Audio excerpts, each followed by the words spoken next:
Research and recording of Canadian Creepies happens on the shared land and traditional territory of the Haudenosaunee and Anishinaabe peoples, many of whom continue to live and work here today. This territory is covered by the Upper Canada Treaties. A key treaty governing this territory is the Dish with One Spoon Agreement. This treaty between the Anishinaabe, Mississaugas, and Haudenosaunee people binds them to share and protect the land. Subsequent Indigenous nations and peoples, settlers, and all newcomers have been invited into this treaty in the spirit of peace, friendship, and respect. We all share the responsibility of ensuring the dish is never empty, meaning we must take care of the land and the creatures we share in it. The École Polytechnique Massacre is also known as the Montreal Massacre. That we're saying for the second time, because we didn't record for like an hour. We didn't record for an hour. Daisy. So now here we are again. Welcome. You know what? I realized that's good because we never introduced ourselves. Yeah, that's okay. What? We're just doing a redo. Quick redo. I'm Valerie. A do-over, and I'm Valerie. And Valerie. And we are Canadian Creepies.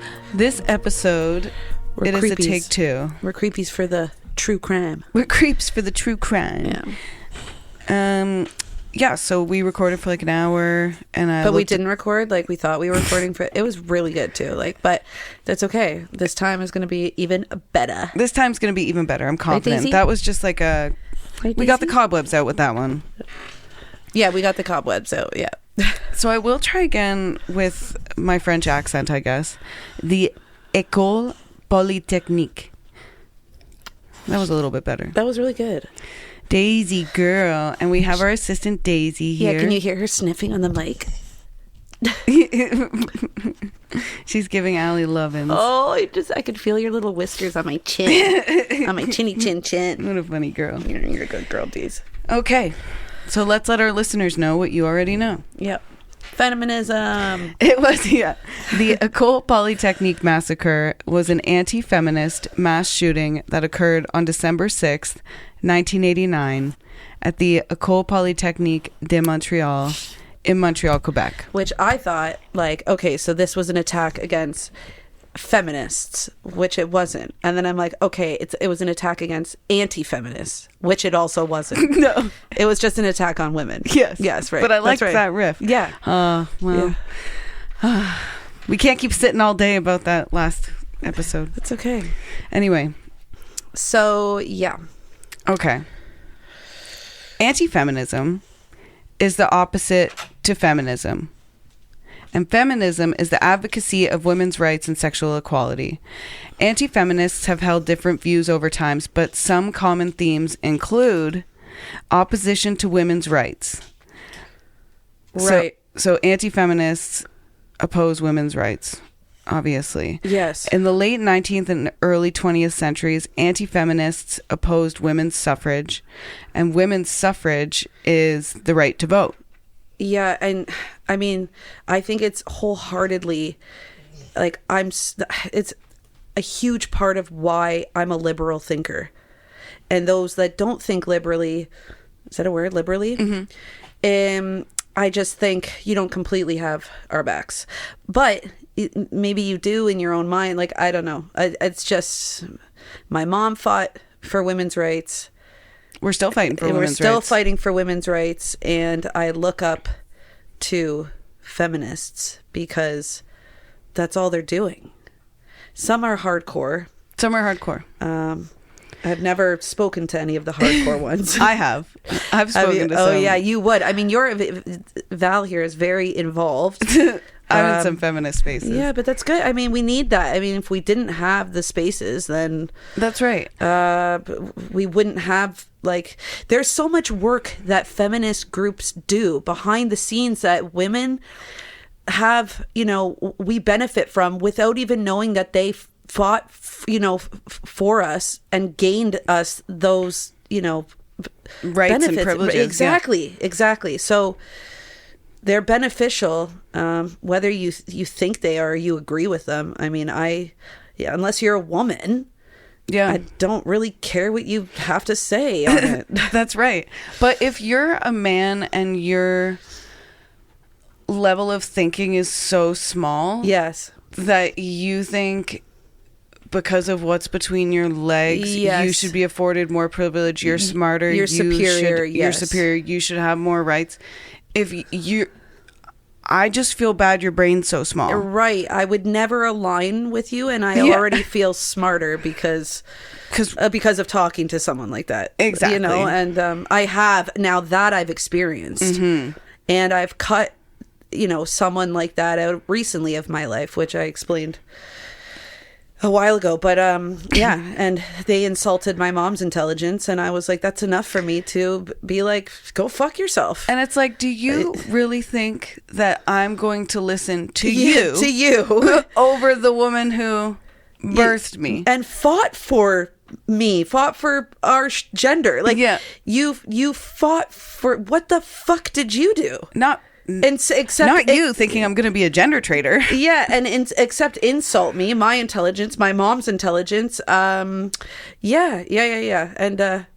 so you're cut. See you later. And never felt. No, it was a great decision on my part. I'll talk to you never. Yeah. Another opposition to women's rights that anti-feminists have viewed or have held would be the right for women to own property, the right for women to have the same educational opportunities, and the access of birth control. Which again, if you think I don't deserve the same things as you because of the color of your skin, your age, your gender, there's something wrong with you. Your brain is small, and I'm sorry for that for you. Yeah, your thinking is limited. And it sounds like a you problem. It's like, that misogynistic. It's what's it called? It's not racism. It's sexism. Yes. What's it called? Yeah. I mean, there's also ageism. Yeah. Well, yeah. I feel like millennials experience a lot of ageism. Oh, you're a millennial. Yeah. I'm like, well, we're doing our best. We're trying here, okay? Another common theme in anti-feminism is a response to misandry. And misandry is... Right. Misandry is when you're talking... Basically, when you talk shit about men all the time. Yeah. If you're a man hater, you're a misandrist. Which I mentioned this before too. I think that's who in the States, the most recent school shooting with the 15-year-old girl, in her manifesto explained that. Imagine being 15 having a manifesto. Isn't that just your diary? Yeah, it's your diary. Yeah, it's just your notebook. She hated men. Like, she thought from a baby to a granddad, they should be wiped from the planet. So that sounds like what you just said. Yeah. Misandry. Yes, that's exactly what that is. Yeah. In the 21st century, some anti-feminists believe that feminism is rooted in hostility towards men. And that's just not the case. They blame They blame feminism. That was like a Freudian slip there. Yeah, that was, yeah. They blame feminism for social problems like lower college entrance rates for men, gender differences in suicide, and a perceived decline in masculinity. Which there is when it comes to suicide, there's so many reasons for that. And it's also, men and women attempt suicide almost the same amount, I think.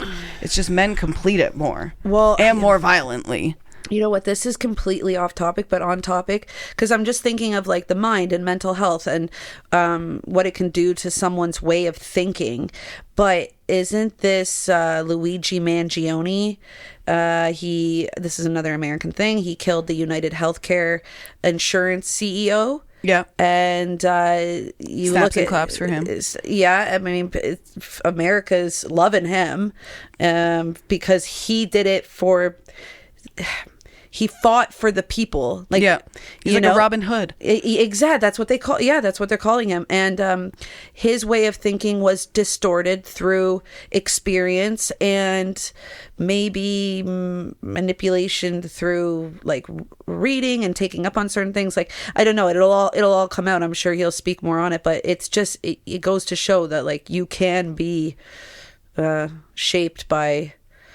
I mean, your mental health and to Absolutely. hate that much, to Yep. be able to take a life. I mean, yeah, that's hatred in another form that I hope I never experience. Yeah. And that's also vengeance. Yeah, vengeance. That's yeah, vindictiveness. yeah. If you want it, yeah, I guess vengeance. That's- If he you did- want, he wanted vindication. He wanted vindication. This Mark guy. Have you mentioned his name yet? I mean, it doesn't sound like vengeance for him. Well, maybe in his mind it is, but Yeah, no, this Mark guy, He sounds spun. he just wanted to fuck shit up. He's yeah, a loser. Yeah.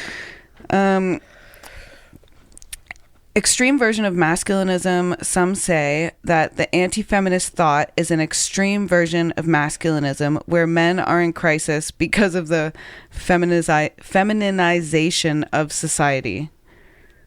Okay. And I liked what you said before when you said, I don't think we're there yet. You're right. Okay.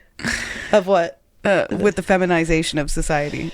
Oh, what did I say? It's just that we're not there yet. Oh, that we're not. Oh, yeah. That we're One Barbie movie comes out and they think it's the over feminization of yeah. society. Oh, yeah. No, what I said was like, we've got older generations that think a certain way. There's our generation. Oh, there's yes. there's younger generations that are more progressive than any generation that I've experienced. Like, that I've except for the new ones. But it's going to take, I think, like cycles of generations until we're collectively all on one wave of thinking. Yeah. Like we still have, there's too much separation in I mean, I guess that's politics too. That's right. I guess the end goal is that that we all compromise. Yeah, because like you think of like wars starting, and wars just stem from hate. Wars stem from hate, but also wars are the people at the top, billionaires, make a lot of money from war. That's what wars are about. Wars aren't about where the gas is. The billions aren't enough. No, it's about money. Yeah. It's about money. That's why we're going to eat billionaires for breakfast. Yeah. Misogyny is also a common theme held by anti-feminists. Anti-feminism and misogyny share a common goal of disciplining women's bodies and thoughts. Disciplining their thoughts to maintain patriarchal rule. Misogyny is the system that upholds male dominance by policing and punishing women. I just hate saying those words so much. Like my stomach hurts saying it. It sounds like your egos just can't fucking handle the thought, right? Of So we have to get a period every single month, and we can't have a good job. Yeah, and we just can't do what you guys do because your egos just can't take it. Yeah, it's bizarre. Like, just grow. Be better. Be better. That's my advice. Be better. The last common theme that I have written down for anti-feminists is violent extremism. That was a surprise to no one. Anti-feminism has sometimes been linked to violent far-right extremist acts. Yes. So along with white supremacy, anti-feminism's over there, hanging out with the white supremacists. Far right. I mean, both will argue each other, but far right scares me. Far right's terrifying. Far left, like Antifa. Yeah, like exactly. They don't scare me as much. Anonymous. That's far left. Yeah. Yeah. 14 women. So on December 6th, 1989, 14 women were murdered. Another 10 women and 4 men were injured. The perpetrator was 25-year-old Mark Lepin, armed with a legally obtained Ruger Mini 14, a 30 high-capacity magazines, and a hunting knife. So he had one gun and a bunch of bullets and a hunting knife. He began his rampage at a mechanical engineering class where he separated the male and female students, ordering the men to leave. Right, and we talked about this before we'll get more detailed into it. Yeah. Like, such an odd... Because he... Why not go for a female-dominated... Yeah, that's just... It's or funny. a woman-dominated And we'll field. Never know because... He shot himself. Self-inflicted gunshot wound. Coward. Spoiler alert. Spoiler alert. He is a coward. He does kill himself. The police do not capture him. I was thinking that too while you were saying that before. I mean, he went into this knowing that he was going to kill himself. I think he knew that or he would be killed by the police. So your mental health there is, I mean, you're willing to die. At 25, your life is just really, getting going. Yeah. I don't have any empathy for him other than if he struggled with mental health. It's sad that he couldn't have maybe got a handle on it through healthcare. I mean, I just can't, to be willing to go in to do something like that, knowing that you're going to also kill yourself.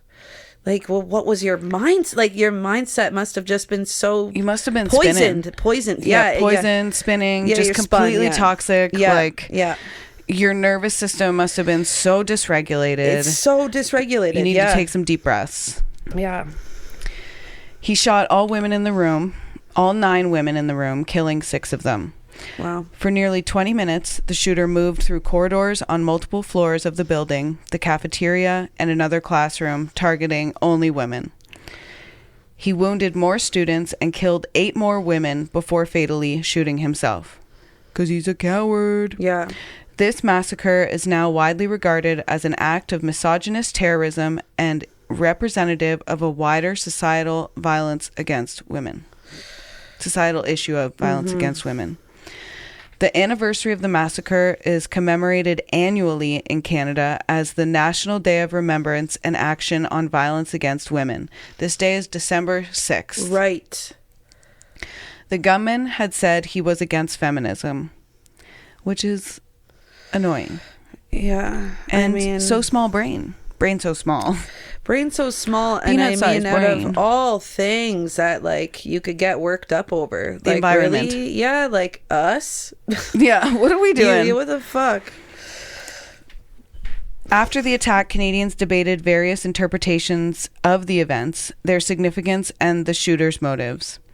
Some interpretations noted that the shooter had been abused as a child, suggested the massacre was the isolated act of a madman, and unrelated to larger societal issues. It's like, clearly if he's shooting only women, it's related to something.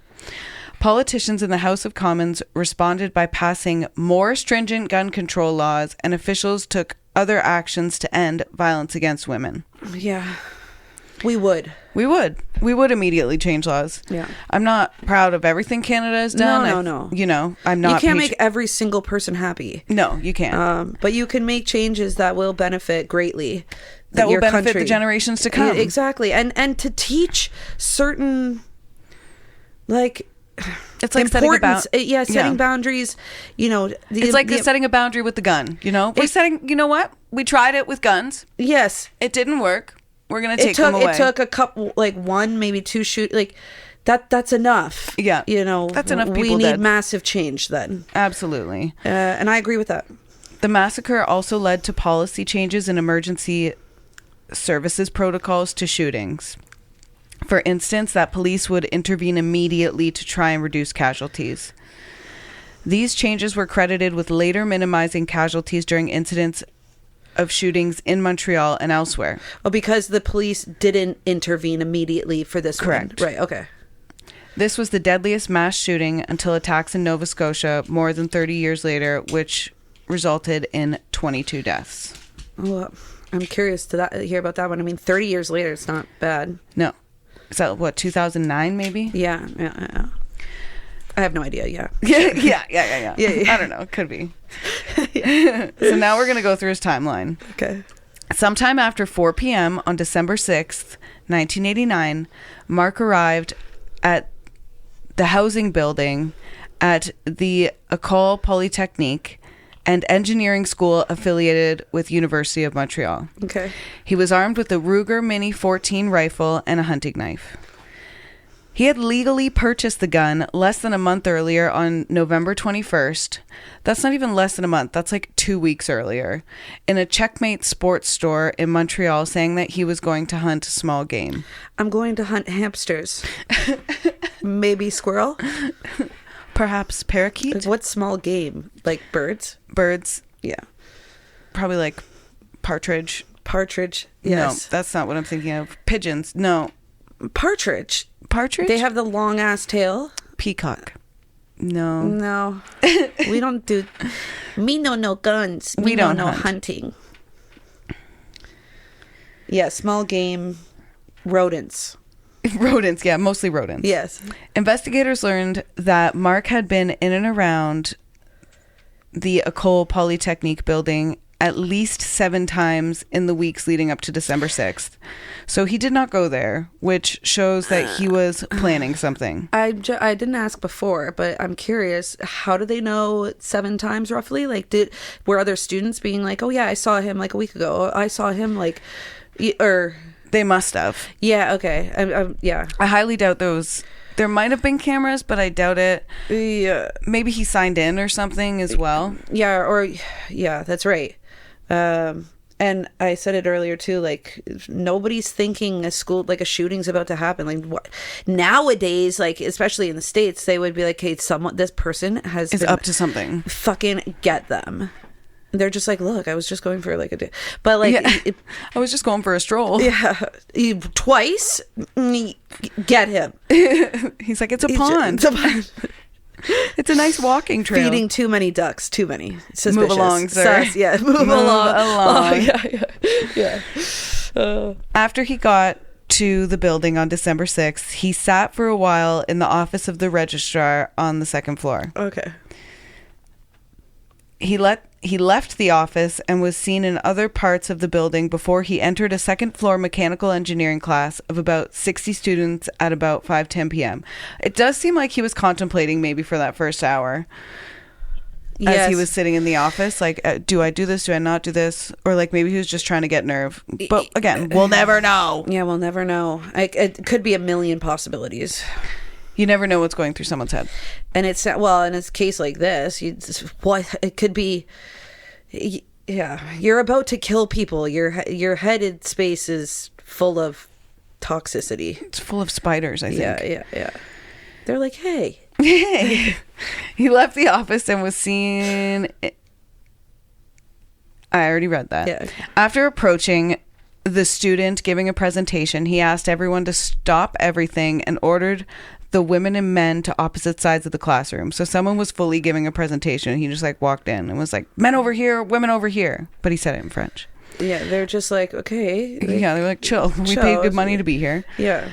After approaching the student giving a presentation,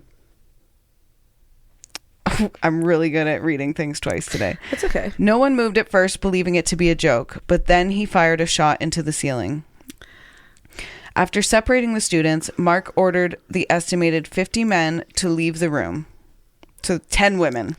Yeah, this is where the confusion was, and I wish he wasn't such a coward, so we could be like, well, why the engineering? Like, did you think, this isn't a class for you, this is for men, and you guys aren't worthy. Right? You think you're smart, you think, like, it's what if I thought, like, logically, that's the first thing I would come up with. Like, why target these 10? Did you think that they thought they were elite enough that they could be in a male-dominated class and you know, be up to par with the... Fuck you. Really, fuck you. Also, I love Could be something else completely. Totally. I love that you're giving him that much brain credit. Yeah, because he really... But we are going to find out about him next episode. Okay. Until then. That's my... Is it a hypothesis? Yeah. It's a hypothesis. He then asked the women whether they knew why they were there. A student asked who he was, and he responded with, "I'm here to fight feminism." One of the students, that student who asked that, was Natalie Provost. The survivor. Okay. And we are going to segue into her just for a little second, because she is a Canadian engineer who became known as a gun control advocate after the massacre. Mm-hmm. She and other survivors founded a gun control advocacy group for which she served as a spokesperson. So many people could turmoil into despair after experiencing that. Like, what a strong role model, you know, elite woman. Right? Yeah. Amazing. Majestic. Yes, majestic. Yeah, I love that phrase. She has continued as an activist for gun control and to reduce the violence against women. Love her. From 2017 to 2019, she served as vice chair of the government's Canadian Firearm Registry, but resigned because of the belief that they were not strong enough. And I'm choosing to believe that means she doesn't think they were strong enough with their rules or enforcements when it comes to gun ownership, and she just like morally was like, okay. Or maybe she like tried to voice change and they were like, sit down. No, and she was like, okay, I'm out of here. I've survived a massacre. I'm not dealing with this. Yeah. She currently works as an engineering civil servant. Oh, she might not currently, but she was an engineering civil servant for the government of Quebec. And with her permission, Canadian author Louise Penny featured her as a character in her 2022 novel, A World of Curiosities. Okay, back to Natalie protesting to Mark. So he's like, I'm here to fight feminism. And she's like, we're not women fighting against men. We are studying engineering. Yes. We're also not marching to prove that we're better. We're just studying engineering. We're interested in this, and we're just trying to get our degrees. We just want a good job. We found a niche that we're like, we're good at. Yeah. We're flowing with it. He did not care, and he opened fire on the students from left to right, and he killed 6 of them. Yeah. The 6 he killed, their names were Helene Colgan, Natalie Croteau, Barbara Dagnall, Anne-Marie Lemay, Sonia Peltier, and Annie St. Arnaud.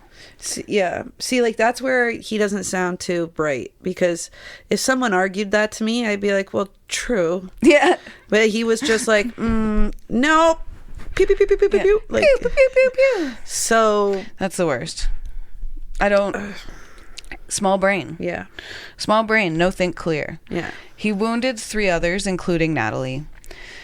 The gunman continued into the second floor corridor and wounded 3 students before entering another room where he twice attempted to shoot a female student. This is sick in my own mind, but I always think when I hear things like this, would I be a survivor or would I be dead? I just always assume I'm dead. Me too. I'm like, okay, there's comfort in that, knowing that I'm not the only one. I'm like, they get me. Yeah.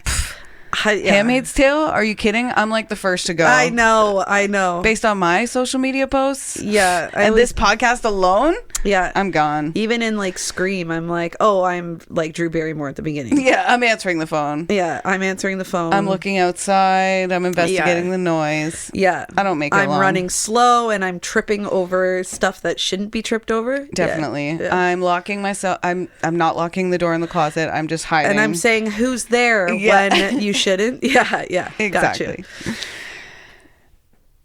While his weapon failed to fire, he entered the emergency staircase and reloaded his gun. So, okay, wait. The gunman continued into the second floor corridor and wounded 3 students before entering another room where he twice attempted to shoot a female student, but his weapon failed to fire. Okay. So that's when he entered the emergency staircase and reloaded his gun.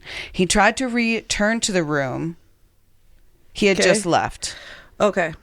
He had tried to return to the room, but he had just left, but the students had locked the door. Like, duh. Okay. Yeah, like common sense there. Yeah, they just locked it. He's like, okay. He failed to open it, although he fired 3 shots into the door. Oh, that's scary as shit. He shot at other students in the corridor, wounding 1, and approached the financial services office. These are just women at work in the financial services office. What the hell? Imagine he got them to help him with something financial. Can you just do my taxes quick? Yeah. Thank you. Yeah. There in the financial services office is where he shot and killed Maurice. That's a beautiful name, Maurice. There's a few Maurices, and I'm like, wow. I know a male Maurice. Oh, that's Maurice. Yeah. Maurice, yeah. I was thinking the spelling. I thought it was... Is that Maurice? Oh, yes, that is. I'm thinking Maurice. Yeah, Maurice. Maurice, yeah. I know a Maurice. Yeah. He's like, a man. He's like, it's not pronounced like that. So there he shot and killed Maurice Lajanière through the window of the door she had just locked. Wow. Awful. So much hate. Awful. Like, Mark then went down to the first floor cafeteria in which about 100 people were gathered. I wonder if it's also like maybe he was abused. Oh, I'm sure that will come out. Yeah, like I'm interested because sometimes that stems Next from... episode, there will definitely be a background on him. Yes. Yeah, okay. Perhaps the episode after. This might be a 3-parter. I'm not sure. As he shot, because I just don't want to rush through it. No. And I want to give the victims the respect they deserve. Yeah. As he shot... Okay, so he's in the cafeteria. There's about 100 people. As he shot nursing student Barbara Maria Klutznick near the kitchens and wounded another student. The crowd scattered. No doubt. How did they not scatter before this? Right? Because you're probably just hearing pops. Yeah, and you don't expect to hear that. I don't think I'd know what a gunshot sounded like. I'd be like, what's going on? Is that fireworks? Yeah, exactly. Because I'm just sheltered that way. That's exactly the right way to put it. Sheltered and just, you're not used to those sounds. No. Entering an unlocked storage area of the cafeteria. That's literally where I said I'd be. Entering an unlocked storage area of the cafeteria, Mark shot and killed Anne-Marie Edward and Genevieve Bergeron, who were hiding. That's so sad. That's really sad. Just petrified. Just in a state of being scared, and then also being targeted, and then also like knowing. Yeah, my goodness. He told a male and female student to come out from under a table and then let them live because they complied, which is interesting. Yeah, like the reason. Okay. Didn't sound like you could be reasoned before by. Yeah. Odd. Yeah. The shooter walked up to an escalator to the third floor where he shot and wounded one female and two male students in the hallway. So he's just shooting anybody he can find. He entered another classroom and told the men to get out. Okay. There he shot and wounded Maurice Leclerc, who was giving a presentation at the front of the classroom. He fired on students in the front row, killing Maud Havernick and Michelle Richard, who were trying to escape the room. I just want to look up. You can keep talking. I want to look up what a Ruger looks like, because I'm like, it seems like he's wounding and like. Oh yeah, show me. Yeah. Like, I just feel like at close range, like I'm happy that he wounded instead of killing. Right. I'm just curious. I just want to see, because.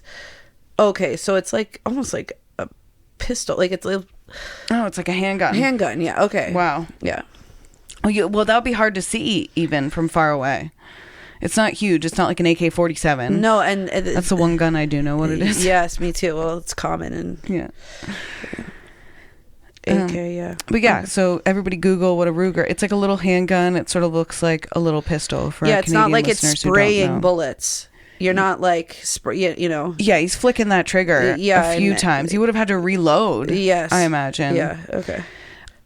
So he's firing on students in the front row, killing Maud and Michelle.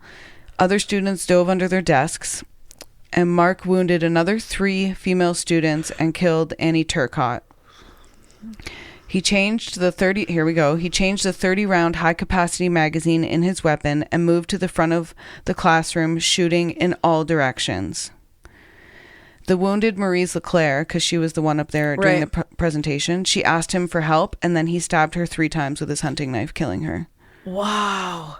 Like, the fact that he shot her and then stabbed her 3 times, that's personal. That is personal. That's a deep hatred for women. Yeah, yes. He took... After asking for help. I know. She was like, fuck help me. you. I know. He's an asshole. Yeah.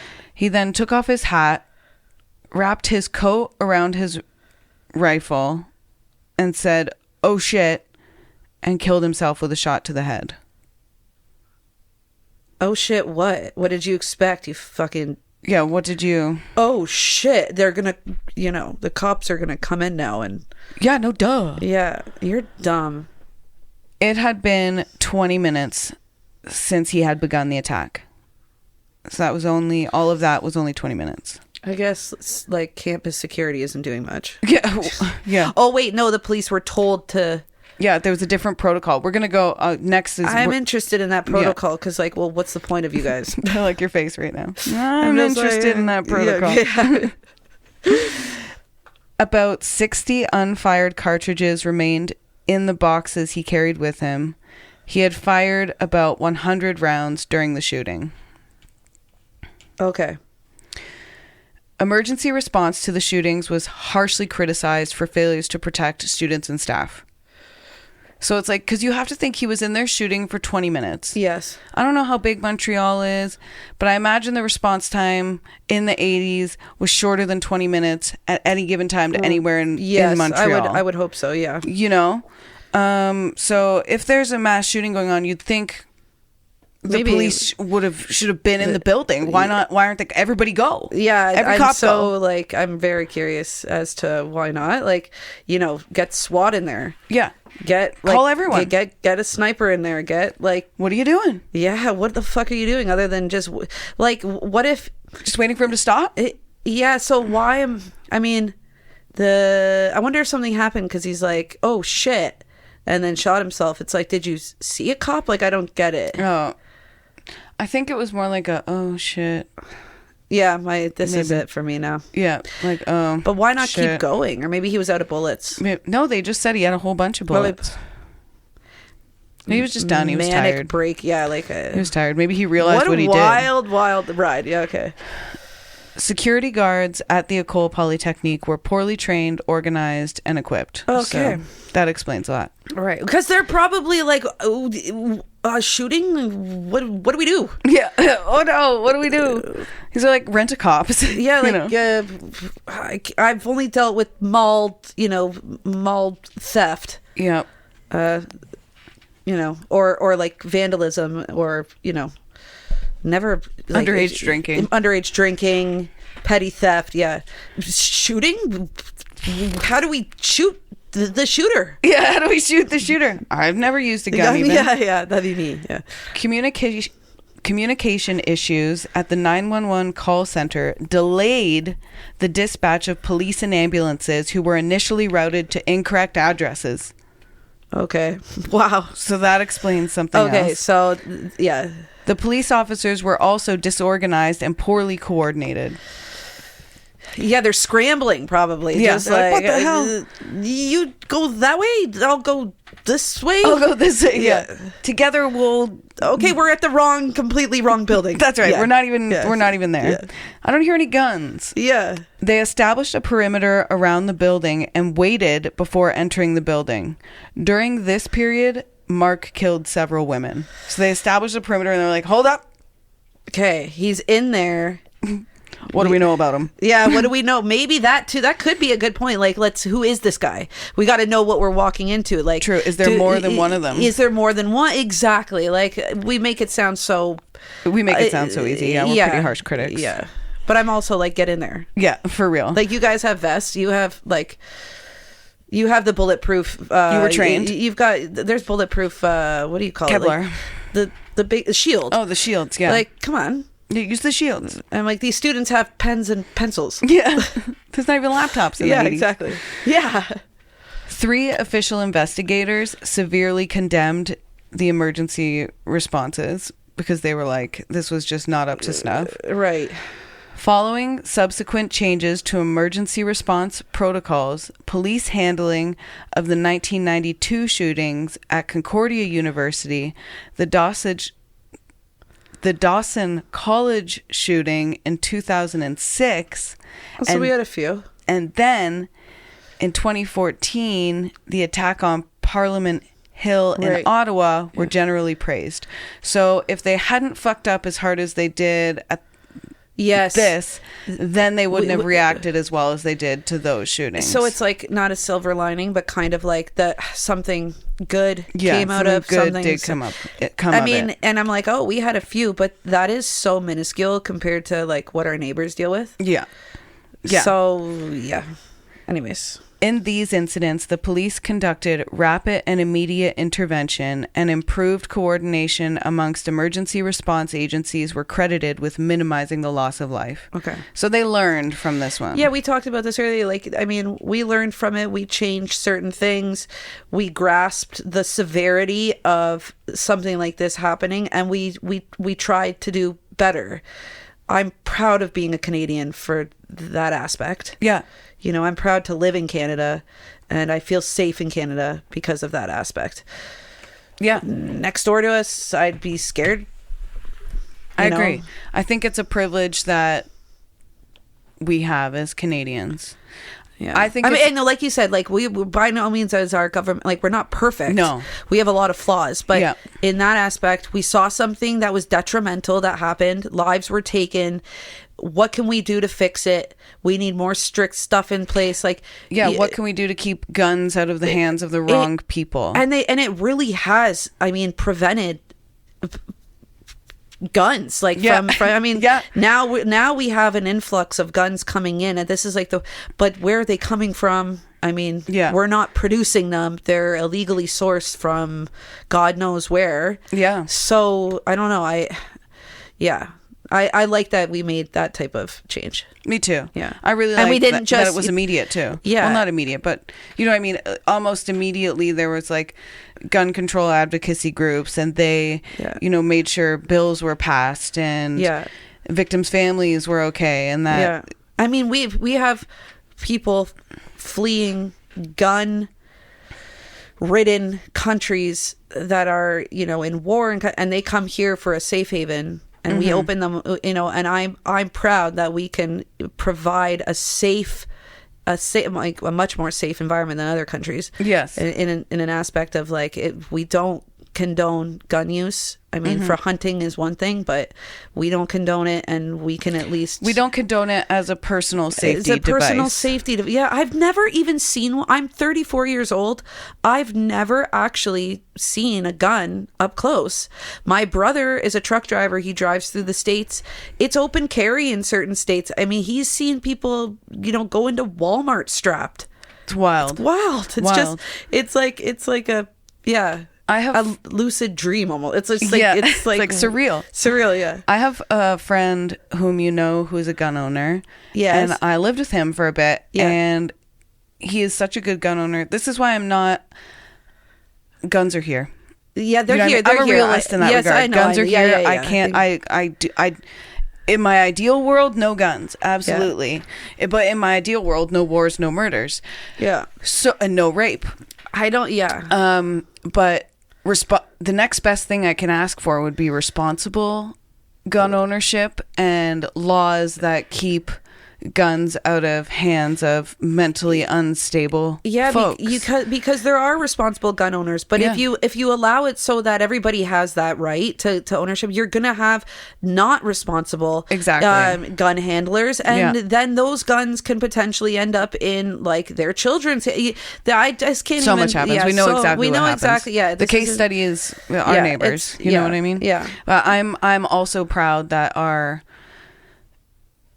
a lot of our, when it comes to guns, like I'm proud of, I don't hate guns. Well, in the UK, don't like guns. I don't even think in the UK the police use batons. Don't even have guns. Yeah, you know, like there's no need for them. There's no need for them. But if we're gonna have them, you know, I like where we're at with them, and like our buddy. His guns are always like in like a safe. Yes, yeah. I didn't even know they were in there for the longest time because it's just like a safe. You know what I mean? Yeah, it's like. Yeah, you have an influx of guns next door. It's the amount of school shootings. I mean, this is...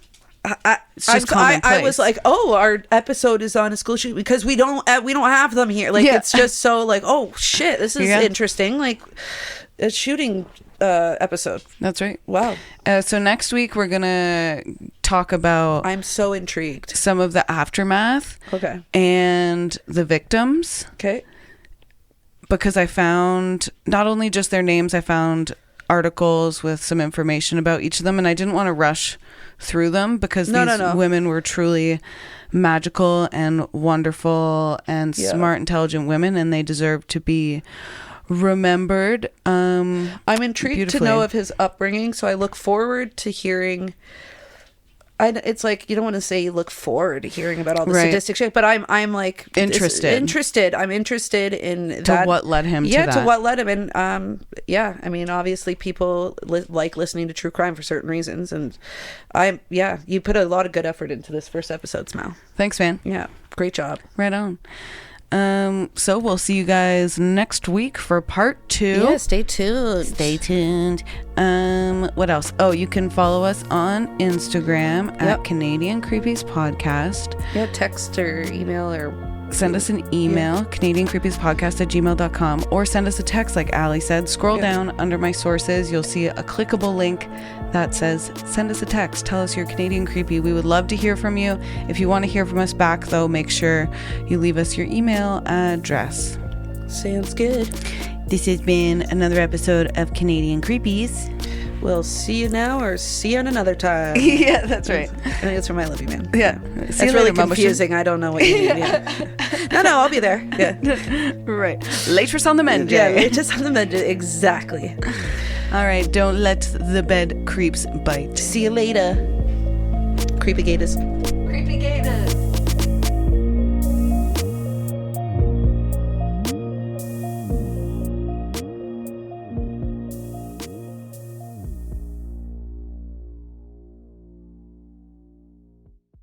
Thank you to Kyle McDonnell for editing and composing our theme song.